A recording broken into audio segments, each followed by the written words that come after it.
નર્મદા જિલ્લાના તિલકવાડા, ગરુડેશ્વર અને રાજપીપળામાં આમ આદમી પાર્ટી દ્વારા ધારાસભ્ય ચૈતર વસાવાનું શક્તિ પ્રદર્શન કરવામાં આવ્યું। ધારાસભ્ય ચૈતર વસાવાની હાજરીમાં તિલકવાડા, ગરુડેશ્વર અને રાજપીપળા તાલુકાના ઉમેદવારોએ ફોર્મ ભર્યા હતા। આ દરમિયાન યોજાયેલી આપની રેલીમાં મોટી સંખ્યામાં લોકો ઉમટી પડ્યા હતા।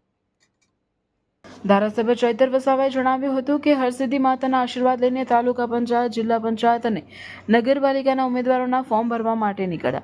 લોકોનો ઉત્સાહ અને મળતો સહકાર જોઈને લાગી રહ્યું છે કે આ વખતે આમ આદમી પાર્ટી નર્મદા જિલ્લા પંચાયત, તમામ તાલુકા પંચાયત અને નગરપાલિકામાં પૂર્ણ બહુમતી સાથે પોતાના પ્રમુખ બેસાડશે। ચૈતર વસાવાએ વધુમાં જણાવ્યું કે નર્મદા જિલ્લામાં આમ આદમી પાર્ટી મજબૂત રીતે આગળ વધી રહી છે અને તેનો ડર ભાજપના નેતાઓમાં પણ દેખાઈ રહ્યો છે। ભાજપ હવે પોતાની વિચારધારા પર ચાલતી પાર્ટી રહી નથી અને જૂના નેતાઓને સાઇડલાઇન કરવામાં આવ્યા છે। તેમણે ઉમેર્યું કે આમ આદમી પાર્ટીના ઉમેદવારોમાં ભારે ઉત્સાહ છે અને લોકોનું વ્યાપક સમર્થન મળી રહ્યું છે, જેના આધારે પાર્ટી વિજય તરફ આગળ વધી રહી છે।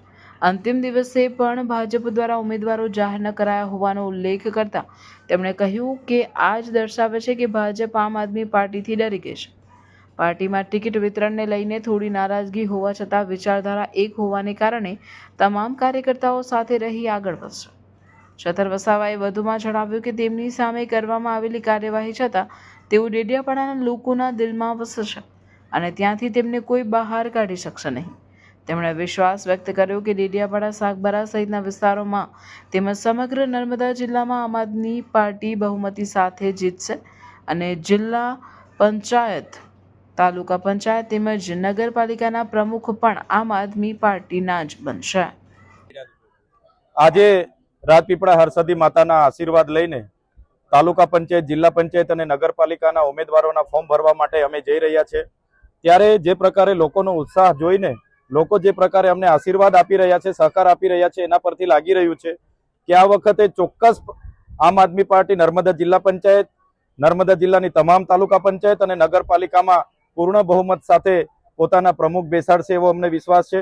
જે પ્રકારે આમ આદમી પાર્ટી નર્મદા જિલ્લામાં આગળ વધી રહી છે એને જોઈને ભાજપના નેતાઓ પણ ઘણા નિવેદનો આપ્યા છે ની સામે આ વખતે આમ આદમી પાર્ટી મજબૂત છે અને એનો ડર ભાજપના નેતાઓને પણ આજે સતાવી રહ્યો છે। જે પ્રકારે અમારે નગરપાલિકામાં 27 ઉમેદવારોની અમારી તૈયારી છે।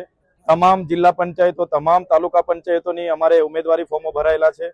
ત્યારે ચોક્કસ પ્રમાણે અમે માનીએ છીએ જે પ્રકારે અમારા ઉમેદવારોમાં ઉત્સાહ છે અને લોકોનો સહકાર મળે છે ત્યારે એ વિજય તરફ અમે વધીશું અને પૂર્ણ બહુમતી સાથે તમામ બેઠકો અમે જીતીશું। આજે જોયું હશે તમે, શરૂઆતમાં કોંગ્રેસ અને ભાજપ સાથે મળીને અહીંયા રાજ કરતા હતા। કેટલાક ભાજપના પીઢ નેતાઓના પરિવારમાંથી, કેટલાક કોંગ્રેસના પીઢ નેતાઓના પરિવારમાંથી ભાજપમાં ફોર્મ ભરાયેલા છે અને ભાજપ હવે એમની વિચારધારા પર ચાલનારી પાર્ટી નથી। જૂના લોકોને સાઇડલાઇન કરવામાં આવ્યા છે, સાંસદ શ્રીને પણ આમાં સાઇડલાઇન કરવામાં આવ્યા છે, જે બતાવે છે કે આમ આદમી પાર્ટી નર્મદામાં મજબૂત છે અને મજબૂતાઈથી આ ચૂંટણી જીતી રહી છે। જે પ્રકારે આમ આદમી પાર્ટી જે સારી દિશામાં આગળ વધી રહી છે એનો ડર નર્મદા જિલ્લામાં ચોક્કસ ભાજપને સતાવી રહ્યો છે। હમણાં પણ આજે છેલ્લો દિવસ છે અને 12 વાગ્યા છે છતાં પણ આજે ઉમેદવારો ડિક્લેર નથી કર્યા। એ જ બતાવે છે કે આમ આદમી પાર્ટી મજબૂત છે અને ભાજપ આમ આદમી પાર્ટીથી ડરી ગઈ છે। આમ આદમી પાર્ટીમાં ઘણા મારા સાથીઓ જિલ્લા પંચાયત અને તાલુકા પંચાયત લડવા માટે ઉત્સુક હતા।